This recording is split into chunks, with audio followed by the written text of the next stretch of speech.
Women have the power to transform this world. We can end crime and violence if we all agree to do one thing: share. Let's share our wisdom, share our time, share our talents, share our finances, but most of all, let's share our love. This is the Female Solution. Join me, Naima Latif, every morning, 7 a.m. to 9 a.m. Central Standard Time, as we bring you stimulating discussions about the issues affecting our lives. If you're listening online at www.blogtalkradio.com/the-female-solution, press the blue button that says follow and get our daily topics every morning directly to your email and your smartphone. Hi, I'm Naima Latif, Executive Producer of the Female Solution Radio Show. We invite you to call in 515-605-9325 and participate in this daily think tank as we examine the challenges we face and develop solutions that restore peace and harmony. We are global transformers, changing the world from the way it is to the way it should be. We are one. Wherever we live on this earth, we are one human family. On behalf of our team of radio hosts, I'd like to extend a greeting to all the members of our family, whenever and wherever you may be listening around the world. To our family in China, Ni Hao. In India, Namaste. In Japan, Konnichiwa. In Korea, Annyeonghaseyo. In Russia, Здравствуйте. In Germany, Guten Tag. In Poland, Dzień dobry. In France, Bonjour. In Spain, Hola. In Italy, Ciao. In Egypt, Ahlan wa sahlan. In Ghana, Akwaba. In Nigeria, Peleo. In South Africa, Sawubona. In Senegal, Nangadef. In Kenya, Jambo. In Israel, Shalom. In Pakistan, Afghanistan, and Saudi Arabia, Assalamu alaikum. Greetings, and may peace be upon you all.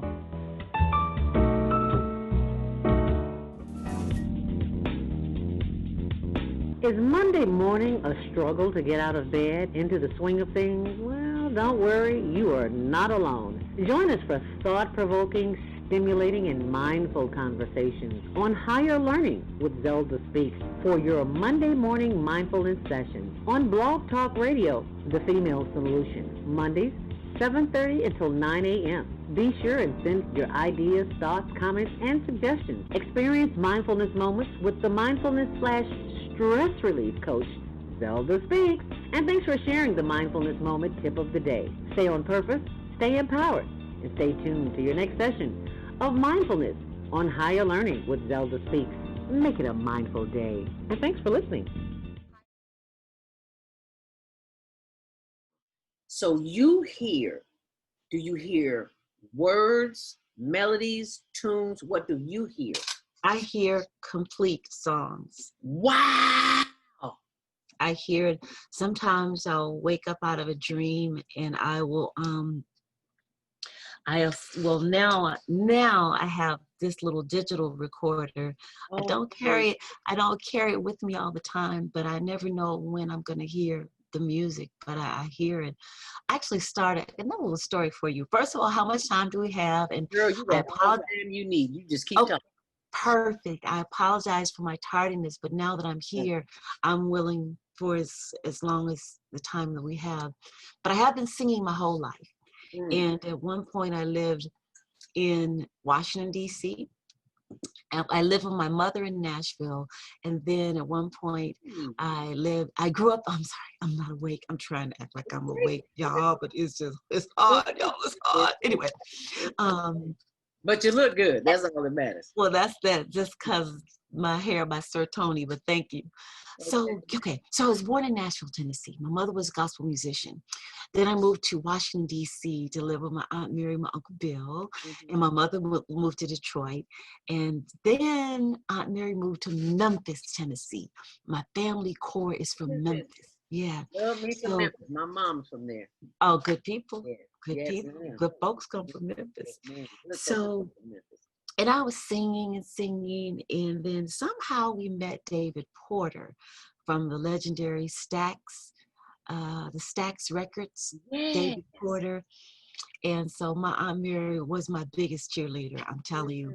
So David Porter came over to our house to hear me sing. And I was, Lord knows, I was probably singing some Donna Summer song real loud or just something else, somebody else's music I was trying to sing.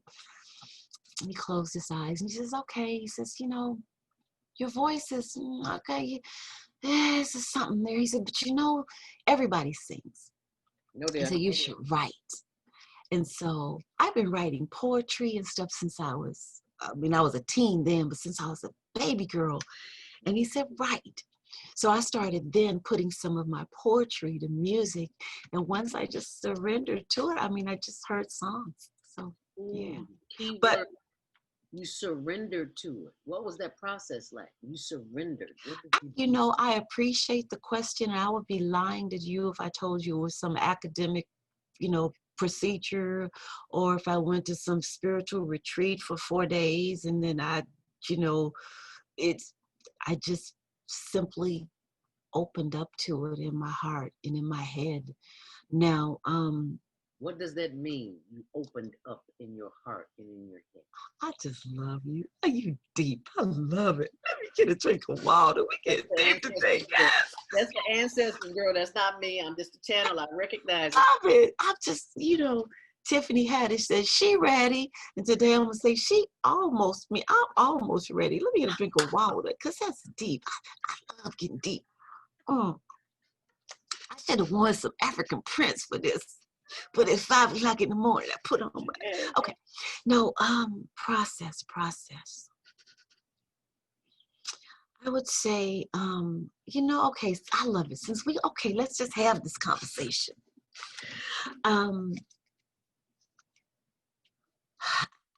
Nowadays, you hear words like consciousness and awareness, and it's very meaningful. And yes, I can be quite humorous, especially when I'm half awake and half asleep.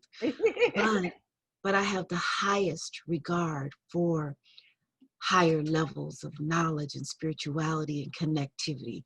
So yeah, as a child, I've always felt a connection to wisdom beyond my years. I've always felt connected to an energy force beyond which I was able to understand.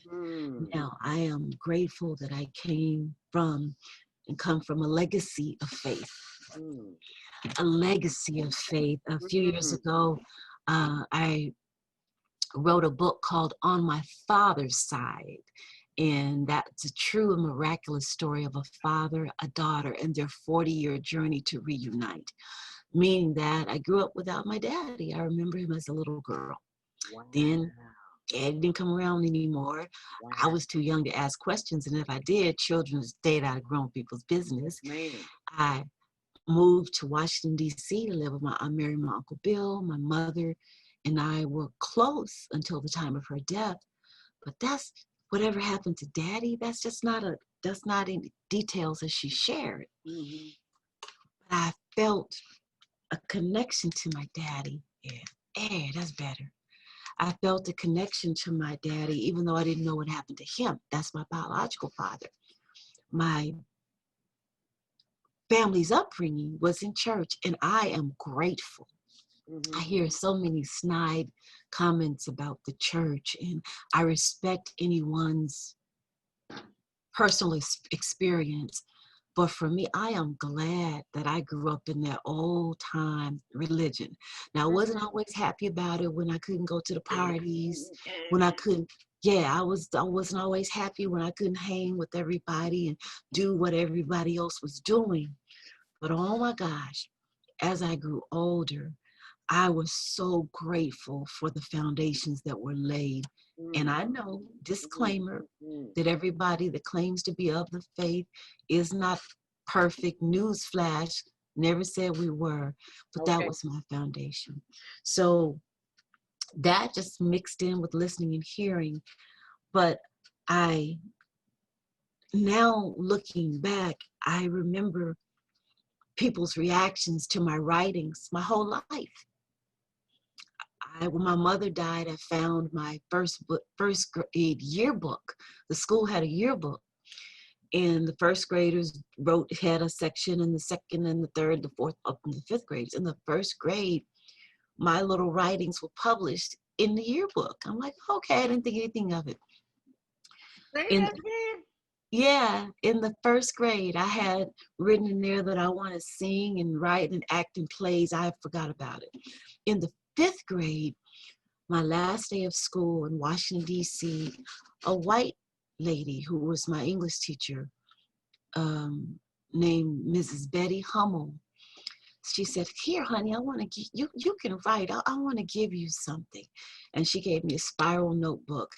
And she said, you can write. I want you to keep writing. I'm like, oh, okay. Didn't think anything about that.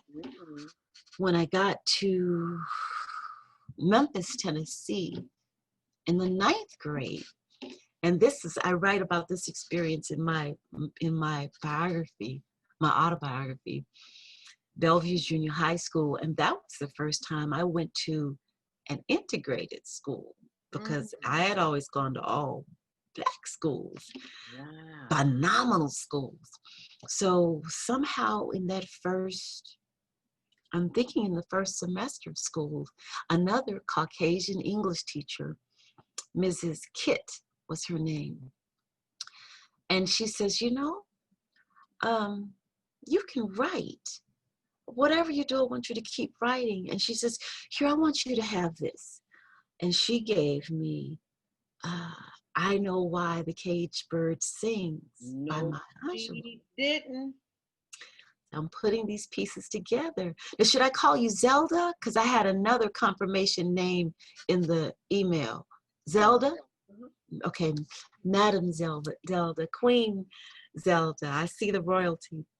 So yeah, so then fast forward to one of the first plays that I wrote was called Greased, Fried, and Laid to the Side. And I'll make that a very condensed story and just say that everyone that encountered that piece was like, hey, you can write. And even a couple of weeks ago, a well-known comedian sent me a playbill from when we did that play. And then there was just other instances. And then as I wrote more songs, I remember several years ago, I wouldn't say I was dating this dude. We were seeing each other. Okay. Because I think he was seeing a few people, but he was seeing me. So we're gonna say we were seeing each other. Okay. And he was a songwriter, producer, and every time we got together, he would play for me what he'd written, and I'd sing to him what I'd written. And he says, you know what, girl, you're mean with some lyrics. He said, you're like a Brenda Russell. You're like. So as I tell the last tier of this, and it's still, that's what he said. I still remember that. Wow. But still, I'm just like, la, la, la, la, la. But now that I'm putting it together, Zelda, I guess I'm reflecting on the effects, how this, here we go. You're the first. I've never shared what I'm about to say. I've never shared it with anybody in this way. Now that I'm looking back, I'm recalling the effects or the impacts that this relationship that I have with words has had on people. Now, what is ironic, I hope I can put my hands on this piece of paper. What is ironic is that, yes, I'm admitting to everybody listening that due to my, my failure to translate the time zones of this interview, that I got a call that woke me up, and that sent me into shock mode to remind me it's time to get on this Zoom with Zelda. But these days, we hear so much about purpose. What is my purpose? We hear the purpose-driven life. And one morning, the Creator told me my purpose. I was asleep. And I felt like I knew the Creator was talking, but the bed was feeling good. I'm talking to the purpose-driven women, purpose-driven sisters and brothers, and give me an amen. So I'm like, okay, man, oh, that's good. When I wake up, I'm gonna write that down. The Spirit was like, no, you're gonna get up right now. So I had to go to, can I just say it? Can I say it like it is? I had to go pee. Yes, ma'am. Yes, I was like, oh. So I got up, half asleep, found a piece of paper, and I wrote it down, which I should be able to find it right away. If I should have memorized it verbatim, but it said, "Oh my words, that they may be set free, that they may sail through the air, chased by a melody, or linked together like verse on a page." I'll repeat it. Oh, my words, that they may be set free, that they may sail through the air, chased by a melody, or linked together like verse on a page. And it was, I think, like 4:33 in the morning, something like that. Yes. And then that gave me clarity. So that lets me know through His grace and through the Holy Spirit and all that I try to be, that I can do anything with the word. All right. I can speak it. I can sing it. And let me tell you how it's also been used to bless other people. One of the other books I wrote is called Being the Brand Beside the Brand. 10 Reasons to Step from Behind and Stand Beside the Brand. Those are my 2 book covers over my shoulder there. And in that book, I tell my business story. In the other book, on my father's side, I tell my biological story. Okay. So the point of making that statement and writing my business book is that through these same words, I can write a proposal, I can draft a speech. So let's just say if I connect with someone else who may not have the same artistry to craft their statements and to present their business statement or their marketing and business image to the world, I can also do that. So that's powerful. I want to back up for just a moment. As you know, I know that writing is a gift, just like singing is.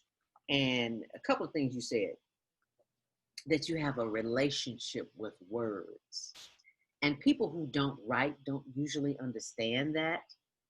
Can you explain that relationship with words? Well, actually, you just explained it, but for those who are struggling with writing, because there's lots of people self-publishing at this point, and they think that it's got to come from somewhere, and it does come from somewhere. But so can you delve into that a little bit, your relationship with words? Exactly. What is that? Yes, what does yes. it accomplish? Oh, I would be honored to. And as I said, of all the interviews that I've ever given and all the interviews I have ever hosted myself, I have never described it. Oh, having a relationship with words. For me, when it comes to music, it's a free-flowing relationship. It's a low-maintenance relationship. I just listen, I hear, I write what I hear.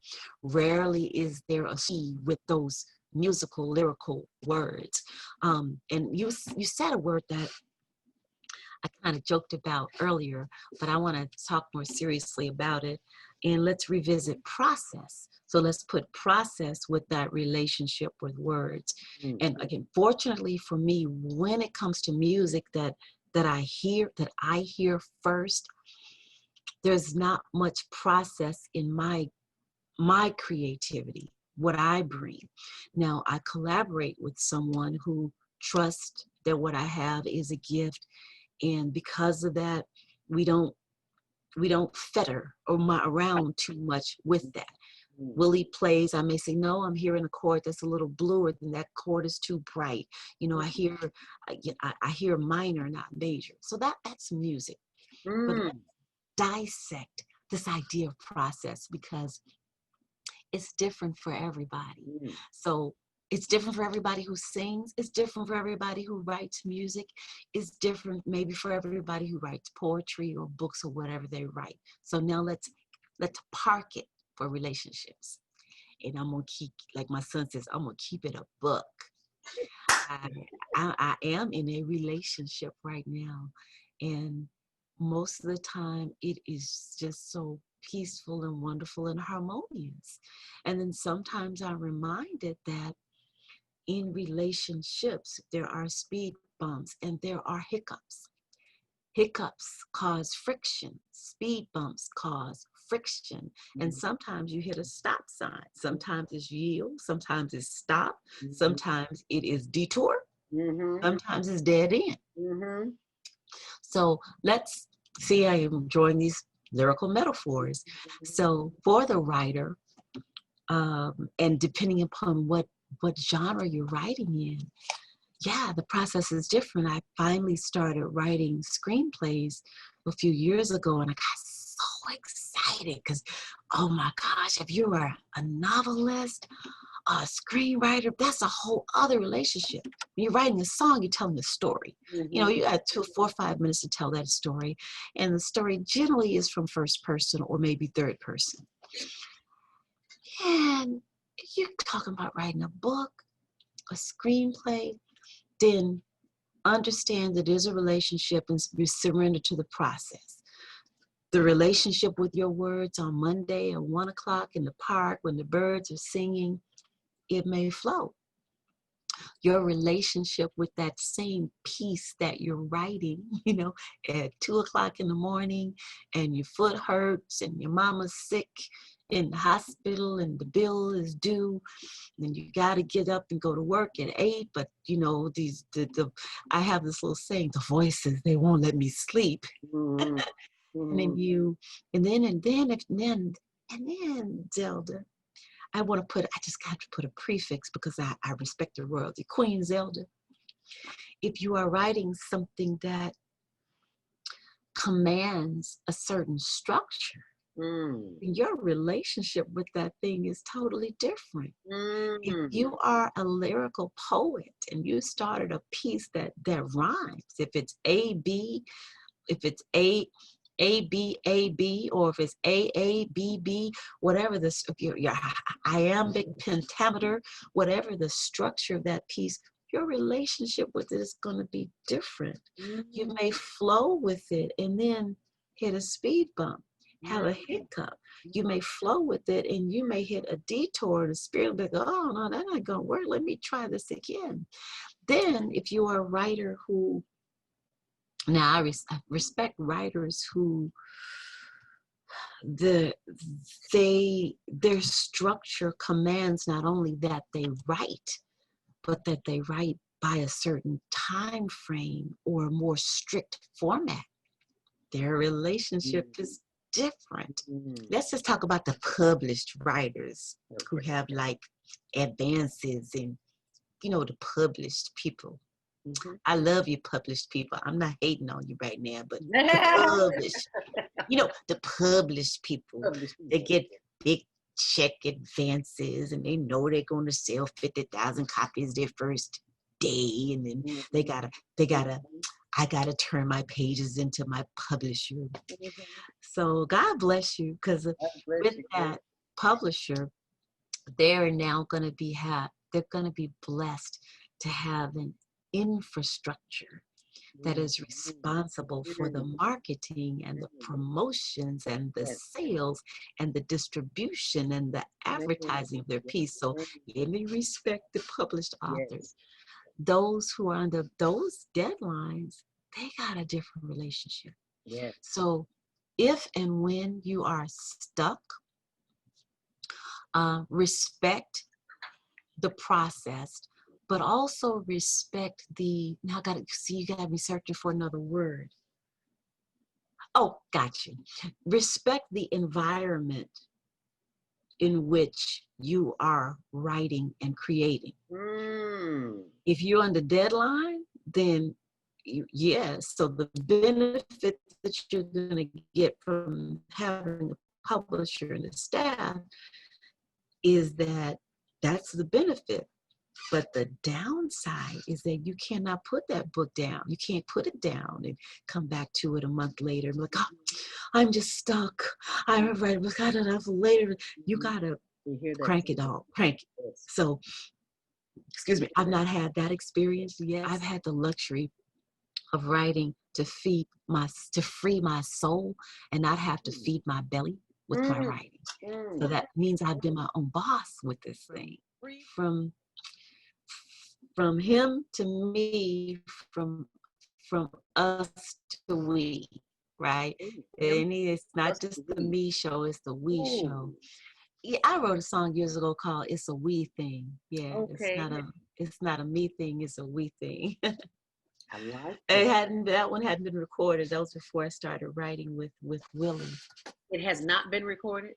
No, not yet, but who knows? After this conversation today, I may dig it up and I think you do will. something with it. Yes, ma'am. Known to most OG Tom Joyner Morning Show listeners as the voice of It's Your World characters Nikki and Pookie, LaRita Shelby is on the phone.